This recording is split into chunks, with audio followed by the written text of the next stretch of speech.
I opened the door to our apartment, the silence inside as thick as the tension I felt creeping up my spine.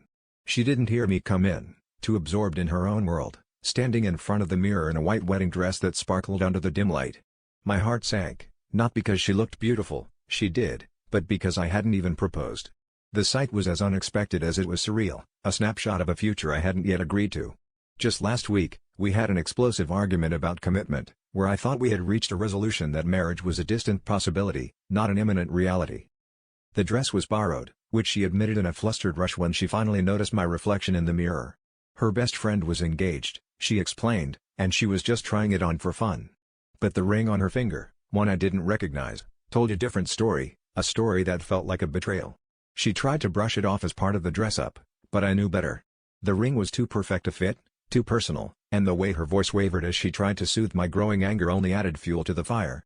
I asked her whose ring it was, and the pause that followed was more telling than any lie she could have concocted. I stormed out, my mind racing with accusations and the burning need to uncover the truth. That night, I stayed at a friend's place, replaying every conversation, every moment that might have hinted at her infidelity.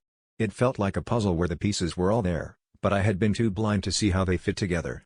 Her sudden late nights at work, the hushed phone calls she took in the other room, and now this. The image of her in that dress haunted me, a ghost of a promise I never made. When I confronted her the next day, she finally confessed. The ring belonged to someone else, someone she had been seeing for months. She claimed she loved us both, a twisted justification that only deepened the betrayal. In that moment, I realized the internal conflict I had been avoiding. My fear of commitment had pushed her away, yet her betrayal was a breach I couldn't forgive.